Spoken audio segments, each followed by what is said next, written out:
What's up, everybody? Welcome to the Smoking Tire Podcast. Man, this episode is brought to you by ButcherBox. You can probably guess what ButcherBox is. It's a box from the butcher.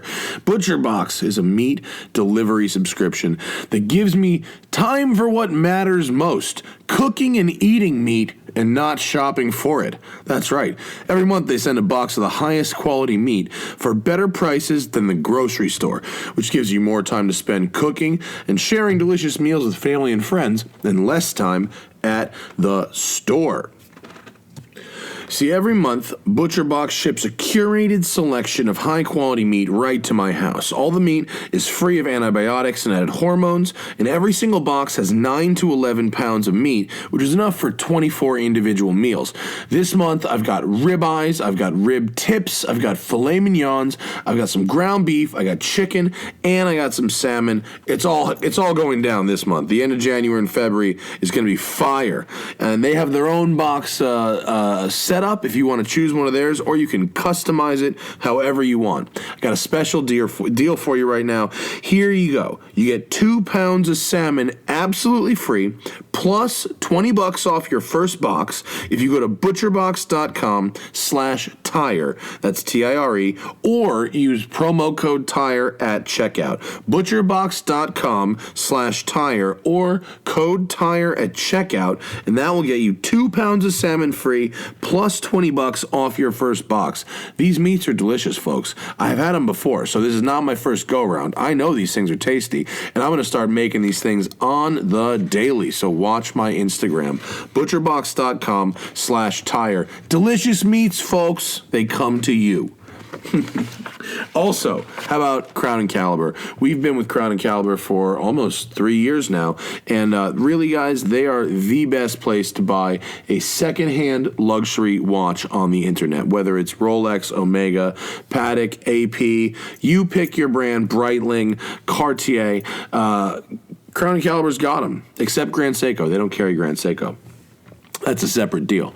But if you are looking to buy a watch, or let's say I've gotten a couple emails recently from folks that have been like, I inherited a watch from my grandfather. I got a watch as a gift. It's not really for me. Maybe I want to sell it or trade it. Crown & Caliber will trade for your watch. They will also just straight up buy your watch. Or if you are interested in maybe a brand new Breitling and have an older watch, they've got a special deal going where you can trade in your old watch to Crown & Caliber for credit towards a brand new Breitling from their online store. It's a pretty cool setup. They have a bunch of watchmakers and technicians on staff to make sure that the watch you receive is the watch you expect to receive. Their photos on the website are legitimate. It's not just legitimate. They're the actual photos of the watch you're going to be receiving. And all watches come with a limited mechanical warranty, so that if it shows up and it doesn't work the way it's supposed to, even if it's a vintage watch, they will handle that. If you go to crownancaliber.com/TST, that's crownancaliber.com/TST, you can enter to win a Rolex Submariner. The Sub is a classy watch. You get once, you wear it for life. It's great. crownancaliber.com/TST. Enter to win that Rolex Submariner, and they're the only place you want to go for a secondhand luxury watch on the internet. All right, folks, on this episode of the podcast, we have my surgeon who did the back surgeries I talk about so often. Dr. Robert Watkins III is in studio today. We're going to be talking about your spine, driving, and how to take care of the former while doing lots of the latter. What's up, everybody? Smoking Tire Podcast. Happy Wednesday? Wednesday. I don't even know what day it is anymore. All I know is it was Lamborghini exercise day, and that means it's a good day. We're going to take in a hard left, a soft left, if you will, out of cars today because I have invited Dr. Robert Watkins IV, the fourth. Yes, sir. But colloquially junior. Correct. Because I'm guessing 1 and 2 no longer with us. Correct. Okay. And people can't remember 3, 4, 5, and so we just go by junior and senior because I work with my dad. So it's a lot easier that way. But it's like a dynasty. Yeah, we're working on it, man. And I invited you not only because you did my back surgery in 2011, and I'm still here and pain-free 8 years later, which is good. Love it. Not without some effort, Yes. but also because, Jesus, I'm really loud. I'm sorry. And also because you work on a ton of athletes, Olympians, Cirque du Soleil people. Like your office is ridiculously wallpapered with signed images from people. Yeah. I pulled up the stats, which is on your website. Yeah. 173 football players, 21 Super Bowl champions, yada yada, 43 basketball players, 8 of them NBA All-Stars, 112 baseball players, 2 of them are World Series MVPs, 60 hockey players, 8 Stanley Cup champions, 7 All-Stars, and then 12 Olympic gold medal winners, 14 silver medal. And that was all me. I won all those medals. Yeah. But like you fix people when that shit's on the line. Yeah, that's true. And that's a pretty big, strong stats list for a young man like yourself. Right. Well, I have to. Is that split with your dad? Yes. That's split with your dad, right? So I'll tell you a little background. But how many buckets are yours on the board? The solid amount. So I've been in practice with my dad for 16 years now, and we operate together every Tuesday and Thursday. So all the surgeries on any athlete in the past 16 years, we do together. Wow. So we work under a microscope so that 2 surgeons can do the surgery at the same time, and we don't bump heads because the microscope allows you both to see. Is it all robots at this point, or are you still hand? It's hands. It's our hands. We do the work. We got to keep ourselves functional and useful. We can't have the robot completely replace us. Yeah, and I wanted to have you here because you are an expert in this, and because I had back problems as a result of driving. Yeah, lots of driving. Yeah, highly variable comfort cars. Right. Some big, some small, but either way, a lot of driving. Right. And some of it could obviously be attributed to my lifestyle and being overweight and blah, blah, blah. But my producer, Zach, who's not here today, he normally sits in this chair, is the fittest dude ever. Yeah. He's brown rice and vegetables and plain ass chicken kind of guy. Right. He drives as much as I do. Yeah. He's having the same problem now. Yes. So it's the driving. It's all the driving is the common thread. Right. Well, the common thread is you're both humans. Well, okay. And humans get back problems. Yeah. But that being said, size has never been shown to make a difference. Skinny people, fat people. I didn't bring you here just to defend my fatness. Yeah, exactly. You look beautiful to me. Not defending it. No. Nothing wrong with being a large mammal. No, but it's, why do our backs get so destroyed? Because a bad back can just wreck your life. All right, so 2 things. Number 1 is the discs in the joint start deteriorating around age 28. Okay. So athletes peak around age 28. By the time they're late 30s and 40s, they're washed up. So human life expectancy used to be 50 years old. 150 years ago, we died at age 50. So evolution hasn't caught the NFL yet. That's correct. That's correct. So the back starts falling apart around age 28, but if we died at 50, it'd be fine. We're so smart that we take care of our heart and our lungs, and we eat brown rice and vegetables, and we're so healthy, and we don't smoke a pack, 2 packs a day, that we live till we're 90. So because our heart and our lungs are healthy. The problem is our back is still falling apart at 28. And so everybody has doesn't back get pain. the equivalent, it's like if we thought about, like Joe Rogan said, the rest of the ocean the way we thought about sea turtles. Yeah, right, exactly. We'd be in better shape. Exactly. So, okay. That's part of it. Yeah. What's the other part? But another part of it is we don't have a solution for wear and tear of the discs. Stem cell injections, HGH, supplements you take by mouth, nothing has been shown to help discs stay alive and regenerate and not get dehydrated and degenerated. Not even stem cells? No. Huh. At this point, stem cells are a complete crapshoot. They're really? Correct. No stem cell product has been shown to regenerate disc material and make it healthy again. Not yet. That's unfortunate. Yeah, exactly. It works for other stuff, right? It's still borderline. I mean, in orthopedics, so I do spines, backs, and necks. But if you're talking about knees and hips and other joints, even as of today, stem cells are borderline really helping other conditions. Okay. All right. So Despite if we what you see can't on the help internet. our discs, Yeah. our discs are a one-way street down. Pretty much, Correct. right? Correct. A slow decline no matter what. Yeah, and that's job insurance for me. People always need me at some point. Right. So, like, if you like to drive or you have to drive, yes, what can you do? What should you do? So the best thing we can do, and all we really can do, is work on the muscles. is get the muscle strong to keep stress off the discs to help decrease pain because it decreases stress on the disc. Now, that doesn't regenerate the disc or preserve the health of the disc or stop arthritis and aging, but it can decrease the pain because if you keep the stress off the disc, it doesn't hurt as much. So all we have is the muscles. You can't heal the disc, but you can work on the muscles and get them strong. So preemptively, it's like get a six pack, like do your abs, do your core. Yeah, basically, yes. Yeah, all the yoga, all the Pilates. Yep, get your core strong. Yeah, and that's like 80% of it is get your core strong. And no matter how you do that, if you like Pilates, yoga, something's more entertaining, do that. But the bottom line is do something. We actually have an app that we created called Back Doctor. That's it's a free app. Is it on your website? Can I find? Get the app. There it is. There we go. Okay. Yeah. The Back Doctor. So my dad and I, one of the things that's so genius about my dad, my dad is the first spine surgeon who started treating athletes for back problems 35, 40 years ago. He was part of Curlin Jobe Orthopedic Clinic. Frank Jobe, Bob Curlin started sports medicine. Frank Jobe is the guy who reconstructed Tommy John's elbow. Oh, yeah. He did the Tommy John surgery, invented the thing. So he's one of the pioneers and godfathers of operating on human beings so that they can play a sport.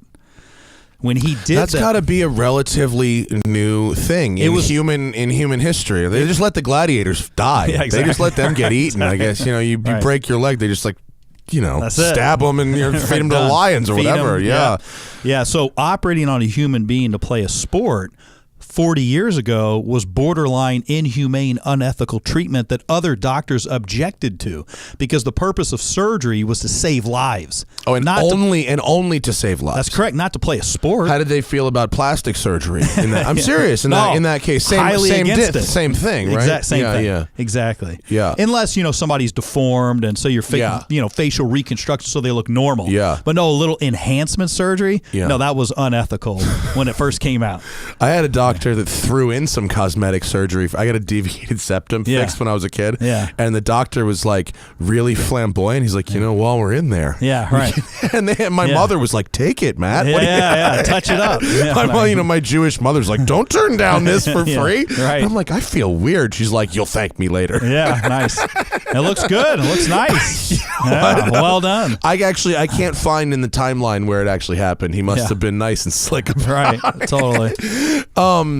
So if sports medicine or sports surgeries, right? Where do they draw the line? What if the athlete got hurt and you had to fix him so he could or her so they could live the rest? I guess it was just him. So if you could live the rest of their life, but not necessarily to play the sport again. Was that okay? Yes. Okay. And today we still deal with that issue. So when I talk to an athlete about whether they should have surgery or not, we talk about should you retire, not have surgery, retire, never play again, and go back to your life. You're only 25, 30 years old. You're still going to live for 60 years. Yeah. Should you just retire and not have surgery?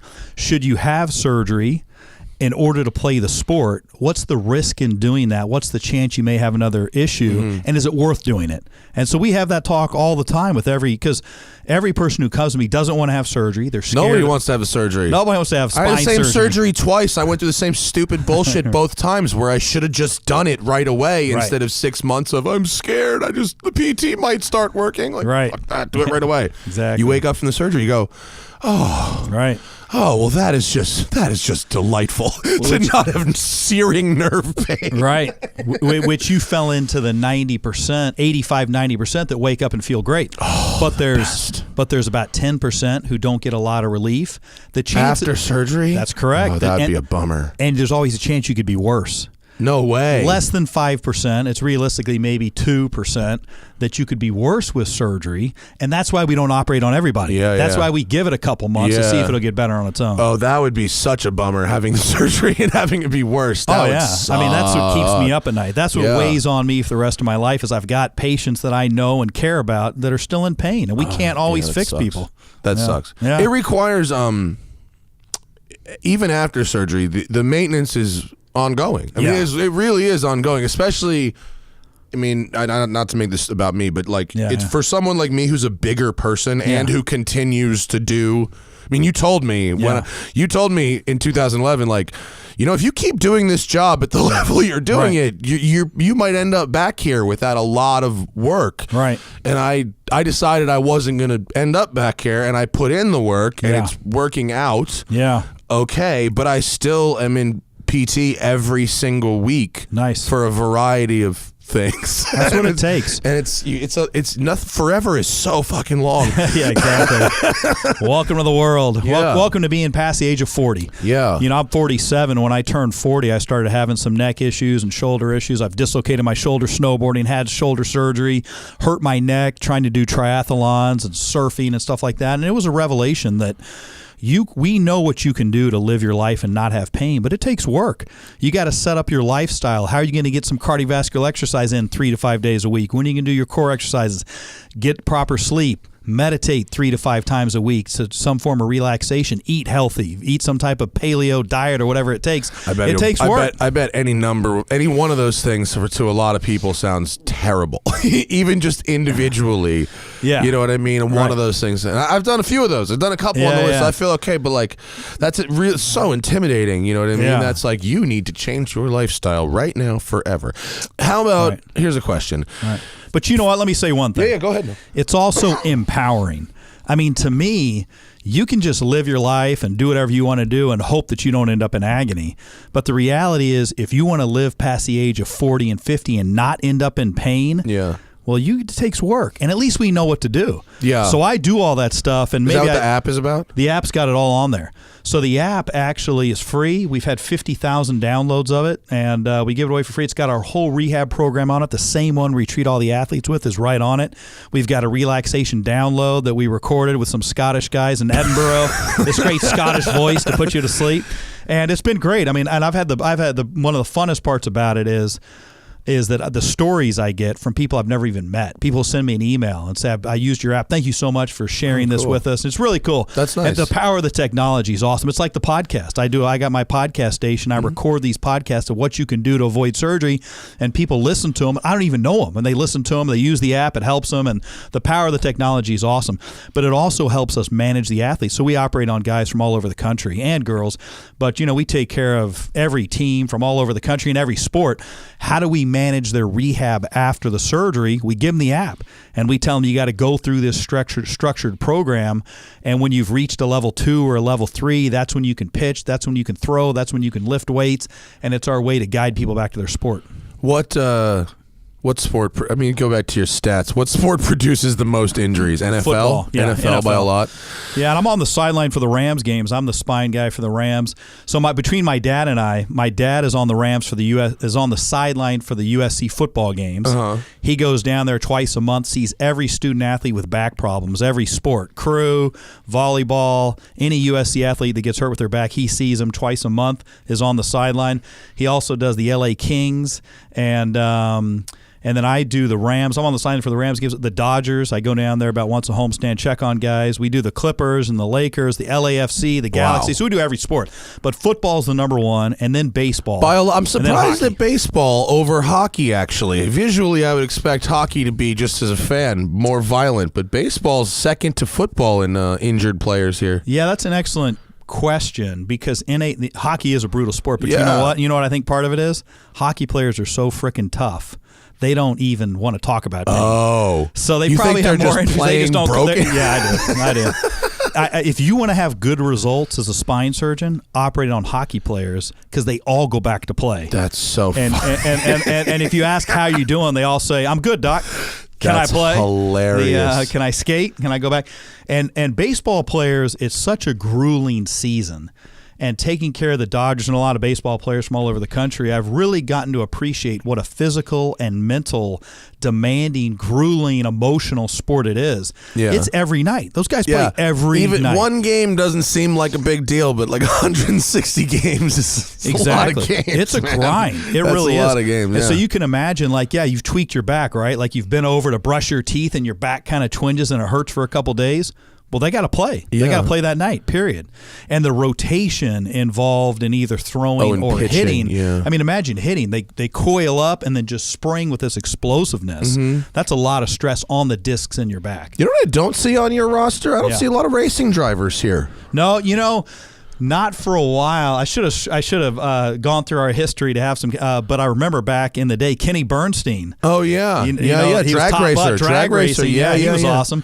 We went out to one of his events, and all the fumes burning your eyes. I was probably like 10 years old. Love the smell of race gas in the morning. Yeah, exactly. It was Nitro meth is some gnarly stuff. It is gnarly. If you're there all day, I mean, oh man, your eyes are on fire. The guys who work on those cars, they wear like goggles and stuff around them. And the reason what happened to him is he hurt his neck, and a lot of the guys will hurt their neck because you can't rest your head on the pad because then it jiggles. So you got to hold your neck steady so that you see the road, and the strain that puts on your neck. In a dragster is extraordinary. Exactly. I mean, I would think actually, if you probably went back and looked at the records, I would say that if you went back to when your dad was really starting, there was probably a lot more. I mean, people get a lot less hurt in race cars now. The harnesses and the seats and the gear is all a lot better. Yeah. They're not really with Hans devices. They're not really like breaking necks so much anymore. That makes sense. Yeah. Right. But racing drivers are different from what concerns me is like guys who it's like 30,000 miles a year. Right. In their cars. That kind of stuff is I think is really because people I think don't stop and take rests as much as they should. It's like every hour. That seems so annoying, but right. So I'll tell you two things that I know. One is if you're in a car that vibrates like a truck that has this vibration to it on a consistent basis, that has been seen with an increased incidence of injuring the disc and people having disc problems from this constant vibration. That's hilarious. The disc. You want to hear something funny? Yeah. Someone asked as a joke about old Volkswagens and if you were more likely to have a back injury because of the vibrations of an old Volkswagen. Right. Answer yes, maybe. That's true. How interesting. It depends on what you're doing in the VW, but in the bus. But in general, that vibration of the can definitely has been seen to increase incidence. The other thing is when you sit, you increase stress in the disc. So when you're pressing on it in one side. Exactly, and the pressure in the disc increases. We call it intradiscal pressure, and it increases when you sit. So if you have back issues like a herniated disc or an injured disc, it usually hurts the worst driving because you're sitting, you're loading the disc, and you can't adjust to really take the pressure off it. If you're sitting around the house, you can shift. You can put your weight on one side and move around. If you're in a car, you're relatively stuck, and so riding in a car usually hurts the worst if you have back problems already. Yeah. One of the things I've found that I'm really hypersensitive to compared to people who have not had disc problems is if I drive an older car or a used car, you find that the left side, the driver's the thigh side of is often just a little bit lower than the right. Except in brand new cars. Brand new seats are fine, but just from getting in and out over a period of however long. And if you buy a used car or if I get into a car that's older, other people don't notice it. Right, sure. They'll even sometimes comment on how comfortable the seat is. And I'll be like, the left side is 3 millimeters lower than the right side. Totally. And I can't think about anything else. Right. You get that hypersensitivity to seats. Is there any solutions that you found that someone could buy, the really good back pillows or anything like that are good to fix that? Yeah, the hardest part about that is it's so user dependent. It depends on the person, and it's trial and error. And go Relax the Back store is a great store. Yeah. If you could only see what their refund policy is, get something, use it for a week. If it doesn't help, exchange it, which they probably have. I'm sure they do. Right. Yeah, it's got because quite frankly, I mean, some people it's firmer, some people it's softer. It's so variable that it's kind of like mattresses. People ask me all the time about mattresses and pillows. It's so user dependent that there is no one thing. It's really trial and error. I think one of the biggest things I've learned is that you got to be resourceful and creative and be willing to try different things to see what works for you. And whether that's your exercise, whether that's your core exercise, whether that's a mattress and a pillow, people kind of get stuck in a rut and they need to branch out and need to try different things and see what works for them. I think it is hard because it is so individual dependent, but I've just found it to be like a really consistent thing that if like, man, if that seat is like worn in by a different person, oh, it's so hard. And that's a bummer because like, you know, us people who listen to this show, we like old cars. You know, we like classic cars, and there's almost it's almost unavoidable unless you just go out and buy, you know, brand new seats. Right. And that's true. And even then, you know. Yeah, that's true. You could do that. I used to have a 67 Pontiac Grand Prix convertible. Nice. It's a beautiful car. I went to school at Vanderbilt in Nashville, and I got the car out there and drove it back, and I had it until I was doing residency at USC and living in Santa Monica, and I had to have a reliable car. So I had to get a Honda Accord, obviously, so that it would start every time. And I had both. But then my wife, my current wife, as we were dating back then, once a week she'd have to move that car, you know, because of the street cleaners, and it wouldn't start half the time. And so eventually I finally had to get rid of it. I had to get rid of it because she refused to jump the car. You need a place like I've got. I got a collector car storage facility we're building here. You never have to worry about that problem ever again. It was a beautiful car. Other than that, are you into cars in the sort of modern sense, or? Not too much. I mean, it was like that car had so much style and class. It had such a great feeling to it that it's almost like there's no going back from that. Now it's just like cars serve a purpose for me. Yeah. I mean, right. It's just another egg to get you to surgery. Unless I'm going to have a convertible where I can really put the top down and feel the full effect. You're a good-looking surgeon. You should be driving. Why aren't you driving up in a 911 or something? I feel like you could be. I drive a Lincoln, man. I got stinking You pulled Lincoln up to the lot, and I was like, "Oh, he took an Uber here." Oh shit! Oh, you know, it's okay. Lincolns are fine. Yeah, exactly. It's for me. Yeah, I switched my mindset. You know, once I went with that Honda and got rid of the nice car, I was like, you know what? I just want something practical. Get me to A and B, and screw it. I'm gonna spend my money on a trip to Hawaii instead. Fair, totally fair. Yeah. Have you recommended specific cars to people before, for that have had back problems, and they go, what can I drive? No, I mean, the biggest complaint I hear from people is their sports car. You know, it's like, if I got to hear from one more guy who's like, I can't get in my sports car because it's too low and it hurts my back, you know, I'm like, you know, talk about first world problems, but that's the biggest complaint. Hey man, they have a solution to that. It's called the Porsche Macan. Right. Exactly. You know what I mean? Get yourself a crossover. Yeah. That's what my parents are all. You know, my parents, you know, they used to like drive sedans. You know, it was never a problem. Right. Like my dad has had a couple sports cars, never a problem. Now they're in their 60s. You know, my mom's 70, and they just can't be bothered with having to lower their bum an inch. Right. And the car that I drive, I like because it's a little bit above traffic, so I can see. Tall. You know. Everyone likes that, seeing over traffic. Except, guess what? Now you can't go anywhere. Everybody is everyone's the same height again. That's true. So you just have it's an endless. That's true. And I'm just going to follow Waze and go wherever it tells me to go anyway. It's like widening the lanes. It's an infinite. Yeah. You know, you just keep widening them and people just fill them. And I'll tell you one other thing for me. I'm actually a really aggressive driver, and I follow Waze and I go. You know, whatever. I grew up in LA. It's like I don't hesitate and I drive. And if I've driven a Porsche a couple times. If I had a Porsche, I would be freaking a maniac. I would be hitting holes that I have no business hitting. As long as you know that. If you know that you would do that and you take steps to avoid unleashing that Hulk on the rest of us, that's cool. Like I totally get that. That's fine. Put yourself in a slow car. Yeah. It's that's like having self-control at the grocery store instead of having to have self-control in your pantry at home later. Exactly. You know, I get that. That's fine. You know what? Here's what you should never try. Yeah. The Porsche Taycan, the electric Porsche. Oh yeah. If you cannot if you don't want to be enabled to be aggressive in that way, you should not be anywhere near such a thing. Because there's no hesitation. It's just because it's so insanely fast. Yeah. Combined with being silent. Yeah. Oh, wow. And so when you remove the noise, it allows you to be doubly aggressive. Yeah, right. Because it cuts your offensiveness down by half. Yeah, right. You don't even feel it. You're just like, I want to go there, and you go. Yeah. Like Tesla drivers are the new BMW drivers because a Tesla is the perfect car if you want to drive a complete dick bag. Right. Because it's less offensive when you make that dive bomb. Right. And you're not going while doing it. You know what I mean? True. Mental note. We have a couple questions from the people about spine, so we'll get back to spine stuff. John O'Twist wants to know: do you recommend any stretches that can ease lower back stiffness from carrying my team because of their lackluster performance. Nice. Fair. Good stretches at home though are yeah, basically what I do is when I do my cardio, so I try and do cardio for 3 to 5 days a week, at least 3 days a week. Monday, Wednesday, Friday, I wake up, that's what I do. You do elliptical? What's your move? Elliptical, I do or a treadmill. I'll run on a treadmill for 30 minutes. We bought an elliptical and it's amazing. It is. We got awesome. an arc trainer, Cybex arc trainer. It's so badass. I love it. They're great. Yeah. I'll tell you what I just did recently is like 3 days ago, I bought a trampoline, one of those little trampolines.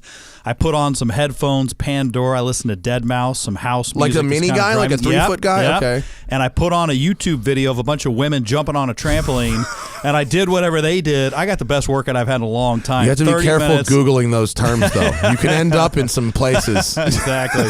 What was that show? It was Adam Carolla, wasn't it? Yeah, the Man Show. Yeah, exactly. This was a workout. I bet you're drenched in sweat. Jumping on trampolines is awesome. really, really. It was fun. I had the best time. It was great. So that was my first one. I just like 3 days. I got a great workout. But the point is low impact, good cardio.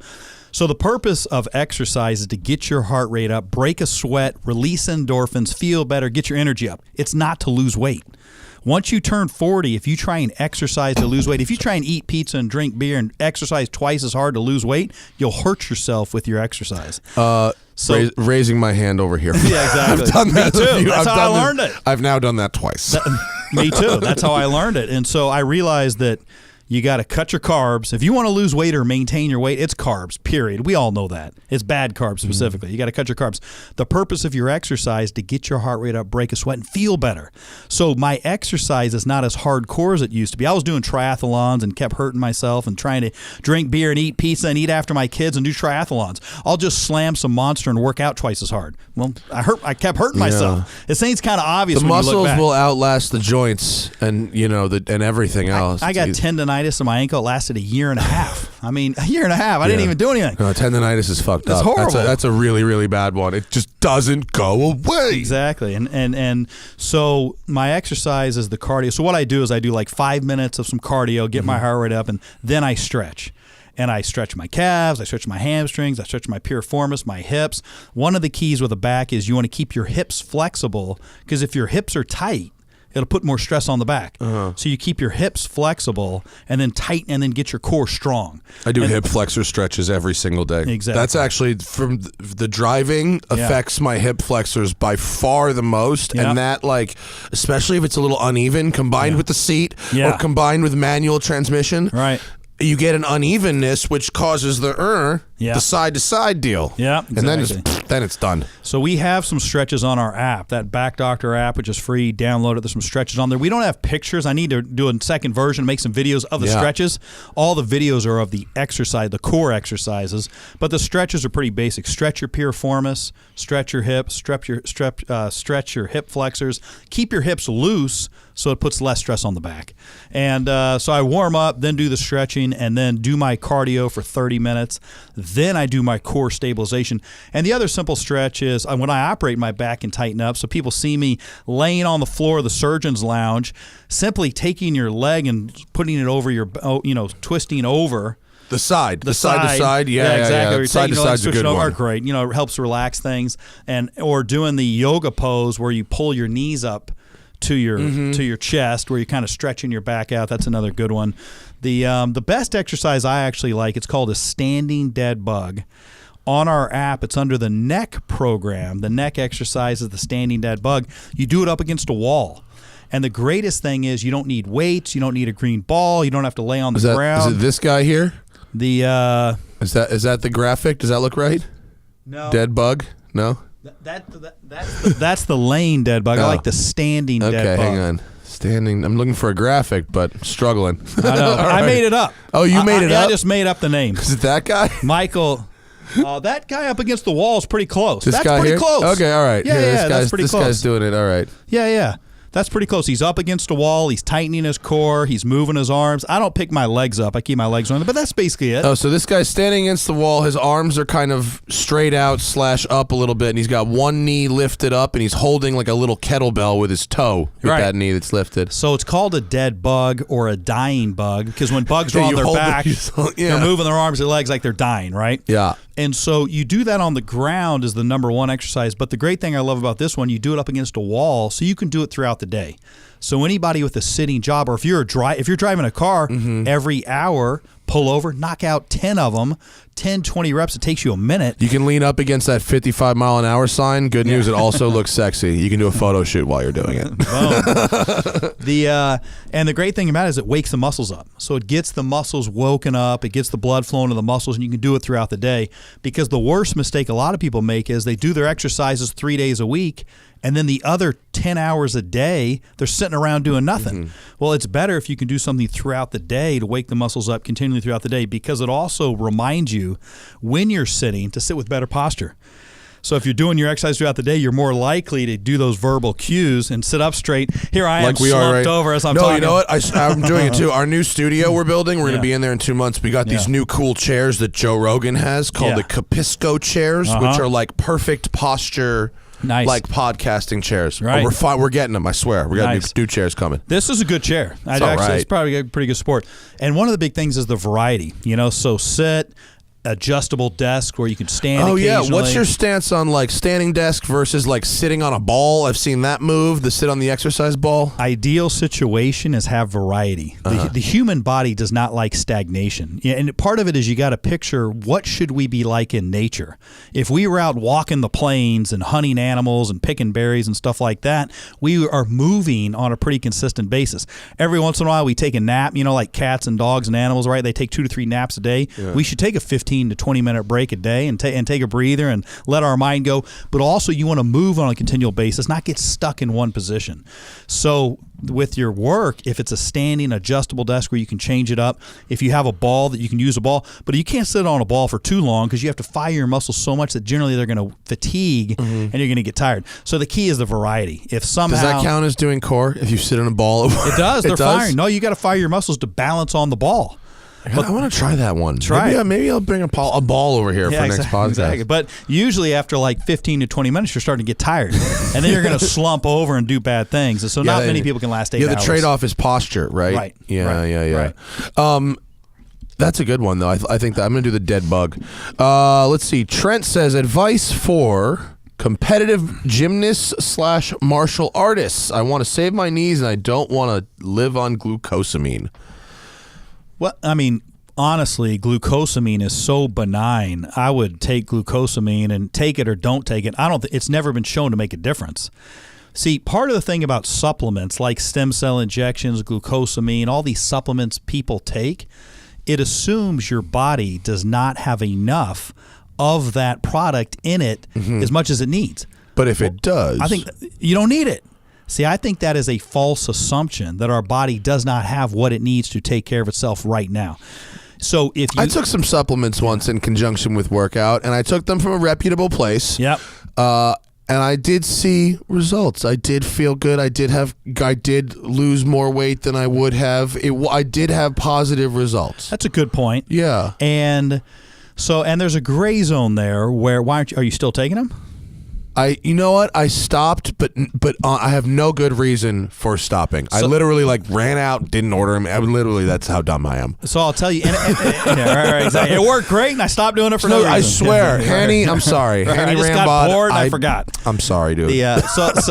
So you make a good point, and I'll say a couple things. Now, I'm not saying I don't do any supplements. I drink caffeine, and I drink a shot of caffeine before I exercise. I probably drink like half a cup of coffee or a double shot espresso with Starbucks. Yeah. I take a big gulp before I exercise because the caffeine gets my energy going enough where I get a better workout. Yeah. It gets me over the hump. We got to get faster. You off Starbucks, but I feel you on that. Yeah, exactly. Yeah. And any caffeine, I'm not picky. Whatever's there, I drink it. But my point about that is, so that's a supplement. Caffeine's a supplement. So do I do supplements? Yeah, I drink some caffeine. But I don't take any multivitamins. I don't take anything. I do a paleo food delivery service because I eat more fruits and vegetables because they're prepared and they just show up every night in a bag and I eat it. And it costs $30 a day for breakfast, lunch, and 2 snacks. and I don't eat It's anything good. Is the else. food good? It's You good. like it? Totally edible. Totally doable. Totally edible. It's not fantastic, I but love it's totally food. doable. I can't do a totally edible. I need to do delicious. Dinner, you can do delicious. I need to do delicious. Every meal, delicious? No. But I had a Dinner. shake for lunch. I'm okay. Yeah, I made I made an oat milk and banana and peanut butter smoothie for lunch. I'm sounds okay. yummy. I'm okay. That That's my sounds- health. that That was sounds my good. healthy meal today. So for me, the great thing about the delivery services, I don't have to think. Yeah, It yeah. just shows up, I eat it, I don't snack, I don't question it. It's just like I eat whatever they give me, and it's good enough that it's totally doable. I'm okay with you focused on the task at hand and Yeah. not thinking about dinner Yeah, while just you've got like done. four blades in me Yeah, and you're on a exactly. microscope going, Exactly. what am I going to make when I get home? And then at dinner is a free-for-all. And so I don't lose weight because at dinner, I kind of eat whatever I want. It's not crazy, but I'll eat pizza Yeah, or yeah. whatever my kids have. But anyway, so that keeps me sane. So I'm not too strict. I'm not too regimented. Wait, It's- I got to get back to the guy's Yeah, yeah, question. For sorry. martial artists and gymnasts, what can they do to? Yeah, I 'cause went that's off on particularly glucosamine. that's okay. Particularly abusive for the Well, let me body, finish right? with the supplements. Yeah, sorry. Because, and you're right, I forgot what I was talking about.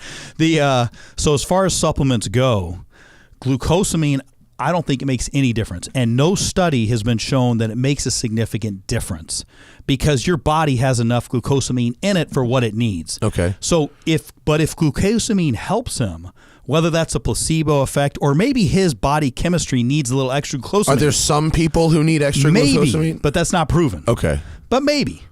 But my point is, if that is enough to help him, I would take it because it's totally benign. Whatever part of that glucosamine his body doesn't need, it just pees out. It's not hurting him. Is that orange pea? Is that what we're doing? Exactly. Is Smells good. And that did happen with the supplements. Yeah, right. Yeah, You know, yeah, exactly. I know it's working because my piss is a totally unnatural color. I'm going to veer off one more thing Yeah. about when you talk about HGH and more significant supplements. Yeah. Because I see a lot of that in LA, and not really with the athletes. It's more just with people, actors, actresses in Hollywood, and even just the LA lifestyle. Instagram gym rats Thank is you. what I would call them. Exactly. And that includes like at a minimum 3 friends of mine. Yeah, right, exactly.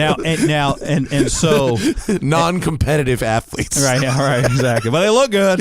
Yeah. So my take on that is basically I don't think you should do it.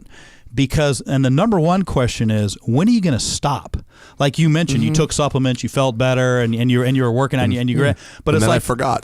But for me, if you introduce an exogenous, an artificial source of human growth hormone or testosterone or stuff like that, well, when is it going to be okay to not take it and to be tired and be a little fat? Yeah. Like if you're 40 and you start taking it because you don't have the energy of a 20-year-old and you want to feel vibrant and strong and powerful again, well, when you're 60, are you not going to care anymore and then it's going to be okay? Can you take it indefinitely? Well, probably not. You probably shouldn't. Yeah. And do you actually become the Hulk if you do that shit? Like what? Is it? What I have seen, which is not scientific evidence, but in my experience, is more wear and tear and degeneration of the disc and the joints because they're not being healed. You're working the muscles too hard and it's overstressing the joints. Got it. Yeah. So the Now, muscle isn't going to like explode, you know, and your brain probably won't turn to mush, but you will overpower other things that the HGH doesn't affect. Thank you. Yeah. And it's out of balance. Got it. Yeah. Right? Your body's working in a balance. As you get older, the muscles are aging, the joints are aging. The amount of growth hormone and testosterone your body is producing is appropriate for your age and your body condition, and you're hypercharging it with this stuff that's out of balance. But the part of that's my philosophy in life. I believe the human body is in this state of checks and balance and homeostasis because that's what we learned in medical school 30 years ago. Yeah. I still believe in that. And most doctors who are MDs do still believe in that. So the doctors I talk to who deal with a lot of athletes, and I ask them, would you take HGH and stuff like that? What do you think? They say no. Because they also kind of believe in this checks and balance, and that, you know, if too much of one thing for your body that's not ready for that, it just can hurt. Do you feel the same way about stuff like I got very concerned when like I got put on Crestor. Now, like my dad is on Crestor, my grandfather, like it's like you know what I mean. We've tried. We are naturally. We didn't. This is cholesterol medication. You know, whatever. Right. But I was really worried that Sure. like I was going to be on this shit forever. Right. But so I have the do you same. feel the same way about that? I have this. No, I don't, because that's a state of pathology. Oh, your right. body has gotten to a state of pathology to where it's unhealthy, and we know that can lead to heart disease and death and other things. And the medication has scientifically been proven to benefit people and life expectancy and quality of life more than the risks, because that's what the studies show. Right. And so that's pathology versus optimization. Okay. Well, that goes back to surgery for athletes for the point of doing the athletic thing. At what point did that flip flop and become okay? When people started making $5 to $10 million to play a sport. So what, like 80s? The 80s? Yeah, in the 80s. Yeah. And so, and part of that is also my job as a surgeon is also to provide an informed consent, to tell you the risks and benefits and prognosis. It's your life. Right. Ultimately, you get to decide. Yeah. And if I think it's reasonable to do the surgery because the risks are low enough and I think it'll help you enough, I'll go along. I'm not going to go along with everything you want to do, but if I think it's in concordance with what I think is right for you and reasonable to do, I'll do it. Mm-hmm. But ultimately, it's your choice. If you say, "Look, I understand the situation, and I have an opportunity to make a lot of money in my 25-year-old, my career life expectancy is 3 to 5 years, and I can make a lot of money, and I may be taken care of with my whole family for the rest of my life." And that's a crazy situation. The right. pressure of that. Right. It's huge. And so now if I think it's too risky, if I think they're at real risk of permanent injury, then a lot of times we'll tell them, you shouldn't do this. And we don't give them an option. We say, look, this you shouldn't do this. You need to retire or whatever it is. But if it's in that gray zone, and the person understands what's going on and they're willing to accept the risk, and they say, look, I understand all that. I'm willing to take a 1 to 5% risk for an 80% chance that I'll go back and do what I do, do my job and make money and what is part of my identity. No, they want to play. Nobody wants to retire. That's one of the biggest misperceptions that came out from some movies. I forgot what that movie was about the football team like 10, 20 years ago, is that the athletes get pressured into playing. That might have been more like North Dallas 40, and shoot them up and get them on the field. Like, the athletes I treat and the management and the teams and the agents, 98% of the time, everybody's on the same page. They want what's safe. I just watched that Aaron Hernandez I haven't seen it. There's a lot of hearsay in it. Obviously, Aaron Hernandez had a whole mess of issues. And there's people who say a bunch of things in this documentary, but there was an implication that he was not forced, but he and others were strongly encouraged to play hurt, for several professional teams. I think the Patriots it's an interesting is the one question. they talked about, and it's an interesting question. So, and they gave him whatever the injection is, Toradol. That was it. Toradol is an anti-inflammatory. I mean, Toradol is not like morphine where you're zonked out of your head and you're not going to feel the pain. Fair. It's just an anti-inflammatory. So if you have a structural functional problem, Toradol is not going to mask it enough to go hurt yourself. It's like taking a mega dose of Advil. Cortisone shots might, I suppose. A little bit more, but still, not if something really is pathologic and hurting you, it's going to hurt and you're not going to be able to play. So what I was saying is, in my experience, an overwhelming 96, 98% of the time, everybody's on the same page because the teams have an investment in the player. They want him to get better or her to get better for the short term and long term. And they don't want anybody going out on the field and getting hurt and breaking down and having a career injury. Nobody wants that. It's bad for the sport, bad for them. And so what I see is most people are on the same page. And the athletes want to play. And so this whole idea of somebody being forced to play and that you see in the movies, I rarely encounter that.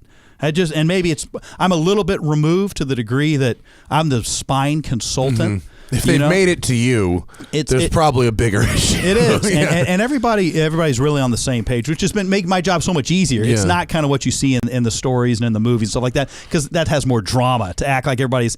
And as far as forcing people to play, and I haven't seen that, but as far as I don't know if I should use the word force, by the way, about the Aaron Hernandez, but you know what I mean. Pressured into it. Now the pressure. I mean, I pressure my kid to play.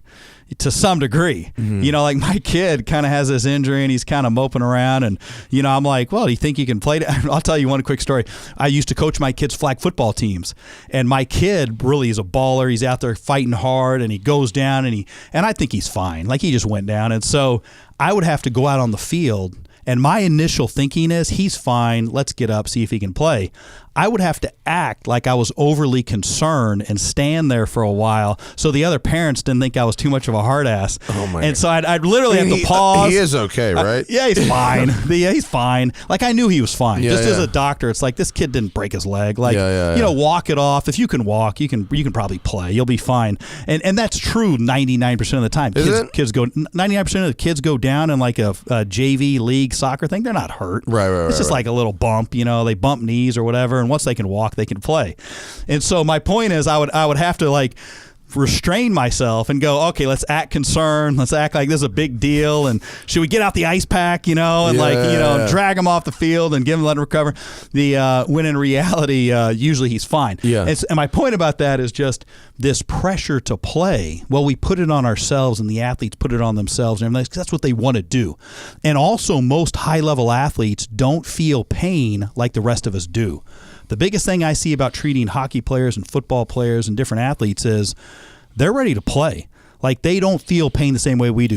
50% of what screens people from going on to the next level of sports is injuries.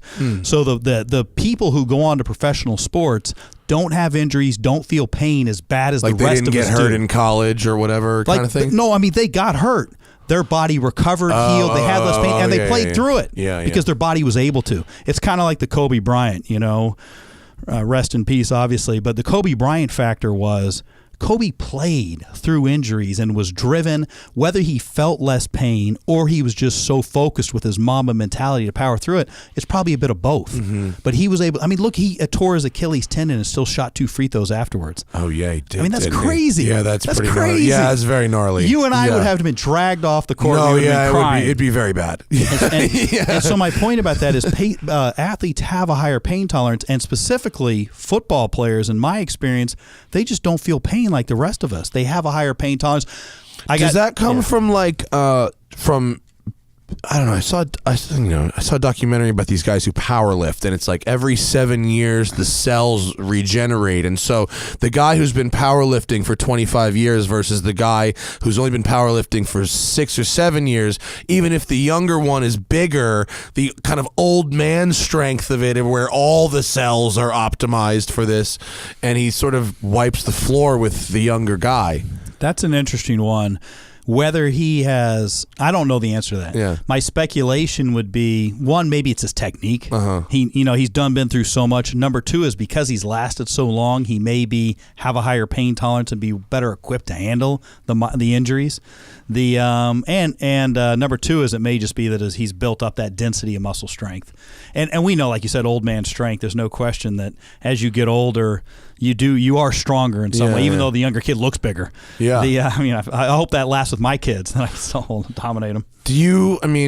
When you operate on athletes, because you also obviously operate on normal folks, are you like, do you see things about their bodies where you're like, oh, this is why you're capable of that? Yeah, I see some really cool things in that, especially once the person's asleep and we go to position them. You see different anatomies and different shapes. One of the big things you'll see is a really big guy. Like, we've taken care of some big names. I won't mention them, but, like all-pro defensive ends. Like enormous and football. Tight ends, and all-pro, where you realize these guys are big, they're ripped, they're stacked, and they're also proportional. You're like, this is like a normal body, just twice as big. And other guys who have like really big shoulders and skinny waists and these different body types that you kind of go, yeah, that is wild. And this probably was what contributed to them having this ability to do it. And the defensive backs in football are another big one too, where those guys are, they're like 5'8", 5'10", and just power packed. Like, their body is just rock hard. Every part of their body, not an ounce of muscle, just like a pure built machine. Fat. Yeah. You said not an ounce of muscle. No, I'm sorry. You're not an ounce of fat. Thank you. It's like pure muscle, just nothing, but every part of their body just serves this function of pure speed and agility. And the defensive backs are actually some of the most impressive. Like, how does a 5'10" guy who, weighs $180 play in the NFL? It's true. Yeah, and they bring survive. Down. They bring down Derrick Henry. Running on full speed. They bring him down, or they're supposed to. And the way their bodies are power packed is pretty impressive. That's really interesting. Yeah, I bet that's cool if you're into anatomy and stuff. That's probably like the Super Bowl of doing that. Right. Exactly. That's cool. Yeah, it is cool. Anonymity. This guy from Japan wanted to know if I like the Japanese car magazine he sent me. Yeah. And that's the wrong button. And yes, I do. It's right here. Thank you. I don't even. He says, "Do I want more?" I'm good because it's Japanese. There's only so much I can read, but the pictures are great. What can you leave us with? Did we answer that guy's question about glucosamine? So basically, what can you do for competitive gymnasts and martial artists? Get your core strong. Get our app, download the app, and check out my podcast. My favorite podcast I did. It's called Dr. Robert Watkins is my podcast, and my favorite podcast is called Avoid Pain, a preventative program. I made it 15 minutes, super concise. Here's everything I do. Here's everything you can do to have less pain. And it talks about what exercises you can do that are in the app. Everything I talk about is in the app. So it's kind of the combination of those two things. Keep your core strong, and then you should be able to do everything. Oh, there it is. Okay. The Back Doctor on iTunes, right? Yep. Is that it? Okay, yep. Got it. I was just fine. You gotta move it further up your website, bro. It's too far down the website. I couldn't dig it out in time. Get that. The Back Doctor podcast. Yeah. And look at that headshot. Hey, man. Looking good. I'm picking it up. Looking good for sure. So if people are like, kind of on the edge, like, if you have no choice, what are the mandatories for driving all the time? Every hour, get out and do your dead bug stretch? Yep. That's the mandatory? Yep, standing dead bug. Yeah. Every hour, stand up, knock out 10 to 20 of them. I'd get a massage once a week. Or find some type of device like the Theragun. Oh, dude, that's really the game cool. changer, right? Yeah. The Theragun's great. They use a lot of those in the NFL, and in every locker room and every sport has a Theragun. There's so many. Yeah, well, and there's so many like copyright infringement Chinese knockoff ones too. Exactly. You can get anyone. What are your thoughts on inversion tables? They're all right. I'm not a big believer. I have a Sarah Gym massage bed that I use that I have at home that basically you lay flat on it and it has these two balls that go up your back that kind of hyperextend your back and work the muscles. Mm-hmm. And the thing I love about it is you can take like a 15 to 30 minute nap. I can listen to like a meditation or a relaxation download. We're talking, yeah. So you can do 2 for 1. You can get a little nap in and get your back worked, and it's once you buy it, it's free. I mean, I'll do that almost every day after doing surgery. I use that Sarah Gym massage bed. I like it because it's relaxing. You can have it. Now, traction or the hanging upside down is okay. It's reasonable if you have one at home, but how long can you hang upside down before the blood goes to your head? Not that long. So this bed, you lay flat. Yeah. You tolerate it. I had an inversion table. I didn't love it. Yeah. And I go to this gym I go to. Oh, I'm blanking on the doctor's name right now. It's called ISI, International Sports Science Institute, and this guy invented it's an inversion device where you go over the front of it instead of leaning down backwards. Leroy Perry, Dr. Leroy Perry. Yeah, That's I know Dr. Perry. Yeah. I like Perry. I think he's got good science. He's got good basis.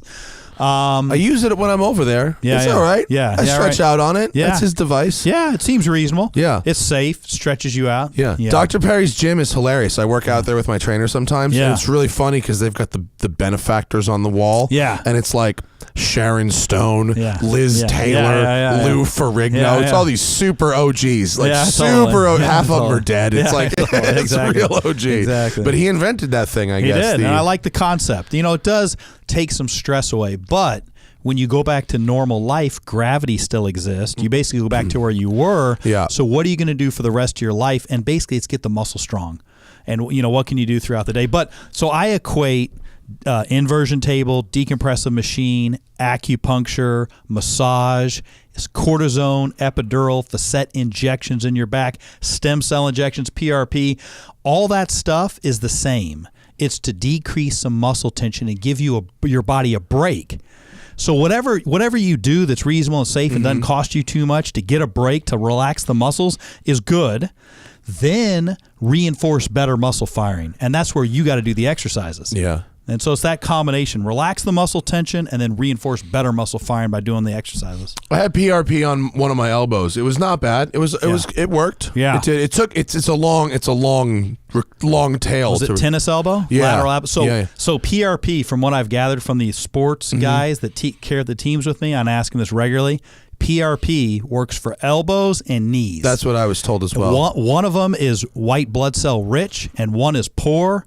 And one works for the elbow and one works for the knee. It's the exact opposite. That's funny. And I forgot which one it was, but it shows you the diversity and the infancy of this field. We don't know which combination of what works for what body part. And it probably varies in each person. It probably does. Yeah. I had PRP in my left elbow, and then I had EPAT in my right elbow, which is the electro. It's like ultrasound combined with electroshock stuff. Oh, yeah? Worked. Yeah, there you go. Cheaper go. than PRP, and it worked. All right. Totally. It was good. Yeah. Thanks for coming down, Dr. Watkins. Man. I Thanks for appreciate having it. me. Get the Back Doctor podcast. That's going to be the thing you can do the most virtually, or the app, which is available. Just Watkins Spine. Is that where it is? Hang on. The app, if you go to the app store, it's called Back Doctor. If you go to watkinsspine.com, everything is there. Perfect. And if you already have a fucked back, just call him up and book an appointment, because he fixed me up and I kept driving against your advice. Yeah.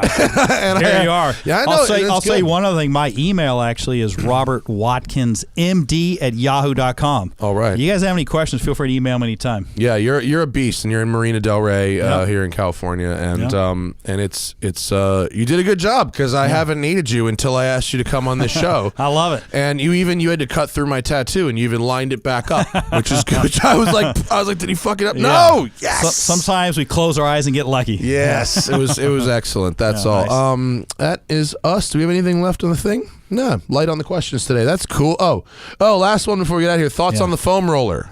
It's good, because the thing that I love about that, you can get one. It's cheap. You can have it at home and do it on a regular basis, and it helps stretch things out. Yeah. So it's reasonable. I have a foam roller. I use it all the time. Yeah. I also, way underrated, tennis ball and a sock. Oh, yeah. A tennis ball and a sock, or two tennis balls tied with a knot in between. Perfect. That's the jam right there. You know that all bed, about that. That bed I was telling you about? Yeah. It's basically two tennis balls and a sock. Motorized. It's great. Exactly. That's pimp. I like that. It is cool, because you can move it up to your spot, keep it there, and it'll go automatic. But yeah.